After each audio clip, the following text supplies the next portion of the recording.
Good morning, good evening, depending on where you are on the planet. This is Amon Asha Renew from asharenew.com. Today I'm going to answer a very simple question, but a very complex question, as there are many schools of thought that explore the mysteries of sex. Peace. What's up, Mary Starseed? Glad you made it. Salute to you. Salute to you. So I'm not gonna, wait too long. Let's get right into it. What's up, Dank Wizard? What's up? What's up? What's up? I appreciate everybody for tuning in super early, super early. You know what I mean? I think I'm getting a good little groove. I'm trying to show up every morning at this point. Just to give a little message before people start their day, or just something to consider throughout your day. So the topic I want to consider today is, can sex lead to enlightenment? Because there are many different paths of sex. So let me explain to you where this comes from. Let's specifically deal with Tantra. Because when it comes to Tantra, most people only know about the left hand path of Tantra, not knowing that even within the school of Tantra, there are two paths. You have the right hand path and the left hand path. So let me explain to you the differences between the paths. Like, I've already done videos about Tantra, years ago, but let me give you further insight as to what was not mentioned, or what is more so forbidden or secret about Tantra. So let me explain it this way. If you're dealing with the right hand path of Tantra, this is essentially what the twin flame consciousness comes from, and people seeking their other half, and essentially people feeling that there is their opposite exists somewhere in the world, and they're seeking their opposite, and it's this one person that they're supposed to bond with that will help them to unlock their spiritual abilities via the currency of sex. So that's more so the traditional or the right hand path of looking at the sexual currency. Basically the same way marriage is presented to us, where you marry one partner and you deal with that partner exclusively, right? And through that exclusive partnership, you are able to achieve heights in not only your sexuality, but also your spirituality. That is the right hand path. Now, let me explain to you the left hand path of Tantra, which is less known and that's probably forbidden, right? Okay. When it comes to the left hand path, things are a little bit different. Let me explain to you why. The left hand path is more about, it's not just one person or one partner. Essentially, anybody who is following that path are able to have sexual or trade or exchange sexual currency with each other. So let me give you an example. There may be a certain school of thought within Tantra, right? Let's just say you have a group of tantric beings or tantric worshippers who dedicate themselves to the 10 Mahavitas, which is the tantric goddesses, the 10 tantric goddesses, right? So essentially, you have 10 different paths within Tantra, because you have 10 goddesses that teach you the arts of Tantra, and they all teach you something different. Right? So again, most people are familiar with Tantra, and most people probably are not familiar with Tantra. They just know of Tantra, but they're not necessarily familiar with the concepts, right? Because the basic concept is reaching enlightenment through your sexual currency. That is the basis of Tantra. Now, how you go about achieving that goal is where the paths are different. But the goal is the same. The goal is to reach a state of enlightenment with your sexual currency through exchanging your sexual currency.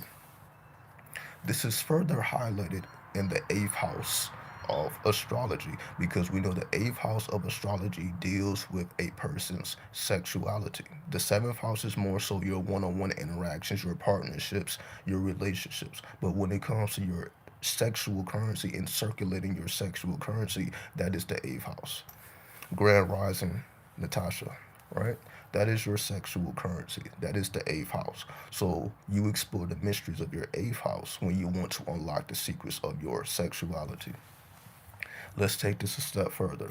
Again, there's two different ways of considering this. So the more traditional route is a person is looking for a partner to lead to that enlightenment through the sexual currency, exchanging the sexual currency. So that's essentially the right hand path. That's what most people are looking for, essentially. They just want one partner to be able to share those intimate moments with exclusively. Right? So that's the traditional path. That's how most people are going about their lives, right? Because even people who have sex without outside of a relationship still most likely is seeking a relationship at the end of the day, even if they're not necessarily exclusively having sex within a relationship. They're still seeking that most of the time, because that's just the way the culture is, at least on this side of the planet. Now if you was on a different side of the planet, if you were somewhere in the Middle East, if you were somewhere where Islam is a dominant religion, and within the culture of Islam, a man is able to have up to four wives. That is not the Western society. That is not the Western culture, but that's the Eastern culture, right? So how does that make it different? Because they have a whole different culture. So if a man is able to marry up to four wives, now of course most men only have one wife. So I'm not saying that everybody's out there doing that, because obviously you have to be a certain type of person to even take on that responsibility. So I'm not saying this that just because you are permitted to have four wives, that the average person is seeking that, right? So the average person is still dealing with one, even though you are permitted to have up to four. So that changes the dynamics of tantra when you're dealing with a different school of thought that allows multiple partners. Because again, there are also some traditions that allow the women to have multiple husbands. Those who study voodoo and study the deity Urzuli know what I'm speaking about. Urzuli was said to have three husbands, so she wore three rings, right? So it all depends on what tradition you're coming from. So you have the man with multiple partners, then you have the women with multiple partners, then you have both people with multiple partners. They basically call this open relationships, so on and so forth, right? But again, nobody is necessarily labeling this tantra. This is basically just what people do. People exchange sexual currency anyway. You can't stop it. You can't stop it. You can't start it. It is the currency of life. It's also the currency of death. More people come into the world and die through the sexual currency, meaning, again, like if you're sleeping with the wrong person, it can lead to a lot of trouble. But if you're sleeping with the right person, it can lead to enlightenment. That is the power of sexuality. If you're doing it with the right person, it can be very graceful. If you're doing it with the wrong person, you can take on their currency. So essentially, this is what, when people talk about toxic relationships and like spiritual ties and sexual ties and all that, this is where all that comes from. So what I'm speaking about is going beyond that, because you don't have to deal with all that extra stuff when you're dealing with somebody who is in the school of thought that you're in. For example, let me use Thelema, the school of thought of Thelema, which is the religion of Aleister Crowley, to discover your true will, right? So those of you who are familiar with the Book of the Law understand that you are essentially able to have sex with whoever you want to. That's essentially the law. Is do not suppress your sexuality. Okay. However, there is a stipulation, right? You're only supposed to engage in sexual exchanges with what is called the Scarlet Woman. So, as a man, you are only supposed to engage sexually with the Scarlet Woman. And this is a woman who lives her life by a certain code, which is described in the Book of the Law. I'm not going to go into the actual details of it, but essentially, you are only allowed to have sexual exchanges with women who live a certain type of lifestyle. You're not just able to lay down with anyone of your choosing. They have to essentially practice the art of the Lima as you are. It's the same thing with Tantra. Like as I was saying earlier, those who exist within the same school of thought are able to exchange sexual currencies, but they're not doing it outside of that spiritual circle or that that circle. I don't really want to call it a cult, but it can be cultish, right? Just because if that's a certain way of thinking, right? Because again, we don't. That's not the mainstream thinking. The mainstream is one man, one woman, or two men or two women, depending on what your preference is. But it's basically just one partner. It's not too many paths that say, okay, everybody in this room can have sex with each other because we're all on the same wave. If anybody walks into a room like that, they think it's some type of satanic ritual going on. Like most people wouldn't even look at that as something, that's positive. The average person will look at an orgy, for example, as something crazy. Like you got to be extraordinary to engage in something like that. Purpose that serves when you are allowing your sexual energy and currency to exchange with a variety of people who think the same as you. I think I'm seeing a little lag here. Again, we're going into some crazy stuff. Let's continue. Okay. So, if you are following the left hand path of Tantra, and you essentially understand that the more people you exchange your sexual currency with, this is what leads to enlightenment, because essentially it's for you to touch all of the constellations, it's for you to touch all of the stars. What do I mean? If you're supposed to explore every one of your possibilities, that is the tantric way, that is the dhelemic way. It is for you to explore all of your possibilities. And if you are seeking to explore all of your possibilities, then that's probably not going to happen with just one person. Now you can explore one path with one person, or the right hand path, and you can stick with that. There's nothing wrong with that. Again, I'm not here to say which path is right, which path is wrong. I'm just laying out the dynamics as to what is the differences between the paths, so that you can make a decision as to which path is best for you, if this is even a path that you want to walk down at all. Okay?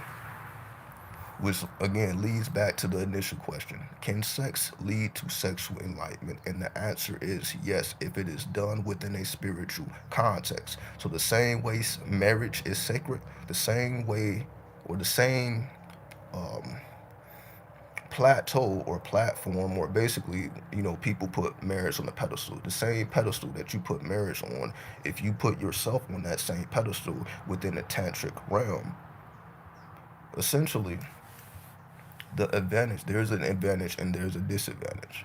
Okay. The advantage is you have more experiences to pull from, right? So essentially you are able to experience the entirety of the zodiac, the Aries all the way to the Pisces. So that can be beneficial to a certain type of person who doesn't mind that experimentation. Now, if you are on the right hand path, you are essentially seeking the entire constellation or the zodiacs through one person, because we are all universes. So we all contain the constellations within us. So it's just a different way of thinking about it. So basically, when a man and a woman is standing next to each other, or two men or two women, they embody the entirety of the universe, because everything within the universe exists within us. So essentially, that way of thinking is I only need one partner because we are the entirety of the universe. I can seek any dimension within this one partner because we are everything and everything is us. The left hand path is I'm going to seek the personalities in a separated form. I'm not going to seek the personalities in an individual form. I'm going to seek the personalities in a separate form, right? So this also goes into celibacy, because I saw, celibate. I've been celibate. Let me explain to you celibacy, right? Because most of the time when it's practiced, people only do that as a reaction most of the time, because again they're not trying to exchange their currencies with just the world, right? You ain't just trying to lay down with just anybody, and that is actually an honorable act, because you're not supposed to just be laying down with anybody. And that's the reason why you have to be of a certain school of thought. So you are only allowed to lay down with someone who thinks on the same vibration, not who thinks like you, but who thinks on the same vibration. Sorry about that. It just said low battery. Okay. Someone who thinks on the same vibration, not someone who thinks like you, but on the same wave as you. Because as long as you guys are on the same wave, it will not produce a negative result. The only time a negative result is produced is when two people, or whoever is doing whatever they're doing, is not on the same wave. So how do people, again, the sexual currency is so powerful. So you can be sexually attracted to a person and not be on the same wave as them. It can just be strictly a cardinal sexual attraction, right? However, if you're dealing with a person on the same wave as you, that sexual attraction can still be there, or it may not be there. Again, so this is the getting into the depth of tantra, right? Could we experience this through semen retention? So let me explain this to you. if we're strictly talking about Tantra, let me explain this to you, because a lot of people are on that wave, the no flap wave. Leave women alone or leave men alone, right? Just maintain your own sexual currency. If we're talking about the eighth house, if we're talking about sexuality, that involves someone else. That is not something you're supposed to cultivate within yourself. The eighth house of astrology does not deal with cultivating sexuality within yourself. Is that possible? Yes, but let me explain to you the difference. If you are cultivating it within yourself, you should be engaging in a sacred marriage. And that means you should be married to a spirit. If you choose to be celibate on this plane, on the physical plane, you do not want to engage in physical relationships, then you must engage in a spiritual relationship so that you can still circulate your sexual currency. Because if all you're doing is withholding your sexual currency, you're not building it up, because in order to build up your currency, it must be circulated. In other words, in order to be wealthy, you must exchange currency. Meaning you must do business. If you want to be wealthy, you have to do business. There has to be an exchange of energy. It's not just one person just doing it within their own self. So if you can't get rich, if you can't get wealthy by circulating your own energy within yourself, you eventually have to do business or engage in business with other people. It's the same thing with Tantra. It's the same thing with sexuality. But you have a choice. Either you're dealing with humans or you're dealing with spirits. So you have to make the choice. So those who choose to be celibate because they don't want to deal with humans, they feel like humans is just on dumb shit, on dumb time. They're just carrying diseases. They're dirty and disgusting. If that's your ideology, then you need to engage in a sacred union with a spirit, because that sexual energy still needs to be cultivated. Do not deny yourself the circulation of your sexuality because of the way the world is. I completely understand why somebody would not want to engage in the world freely, because I am the same way. I don't engage sexually with the world. I am not available for the world to experiment sexually with. I'm cut off, meaning you have to be of a certain wavelength to even deal with me. Like, I'm not available to the public. And again, that's because of my own choice, my own spirituality. It does not make me better or worse than anyone else. That's just a personal decision. So again, because this is a spiritual channel, I'm sure a lot of people feel the same way as me. So that's why I wanted to do this video and bring up this topic for those who may feel the same way. You're not trying to necessarily deal with just anybody, right? But you're not necessarily, just limited to one person. You may have exotic thoughts. Again, you may be a person that thinks a little bit beyond the Western traditional scope. So I'm just presenting to you the Eastern version so that you can be more comfortable with your own sexuality, so that you can explore what path is best for you, right? It's interesting because Black Tantra is forbidden in certain Eastern philosophies. Exactly. You are absolutely right. And I'm going to always talk about the forbidden. I'm going to always talk about the demonic, the unknown. This is exactly why I'm talking about this right now. Is because it's forbidden. It's because it's something that is hidden. You're not going to go to the East and they're going to reveal this information to you. Right, you're not going to go to the East and they're talking this tantra shit to you. You're going to have to read the ancient texts. You're going to have to read the works in order to gain this information, right? Because yes, this is not mainstream. You're not going anywhere, and they're going to talk about sacred marriage and all that, and they're cultivating their energies. This is not necessarily done in the open, right? I guess you have a couple examples in a couple spiritual traditions. Like you may have women that's married to Obatala, right? In Yoruba or Ifa, you may have women married to Obatala. Again, there may be men married to Orzuli in the voodoo tradition, because again, these are the holy harlots, the sacred whores, right? So you have traditions that have these concepts, but again, most people are not familiar with these concepts. Even though we feel these concepts within ourselves, we are not familiar with the traditions that allow us to explore. So what I advise everyone to do is stay true to yourself and seek the information that is true to you. So whether you're on the right hand or the left hand, seek the information and seek the path that is true as to how you feel within yourself. Because as long as you are staying true to your divine will, you are not sinning. To me, the only sin is to not fulfill your divine will or your true will. That is the only sin. It's not about what you're doing or what you're not doing. Or did you fulfill your purpose? Did you fulfill your divine will? And that your divine will may include the circulation of sexual currency with other people outside of what you know to be, just the Western scope or even the Eastern scope. So for those who are more exotic in thought and who want to explore other ranges of thinking and other schools of thought, This is why I present this concept to you. All right. So with that, I bear peace. Hopefully that was informative, and take that and do with it what you please. 93.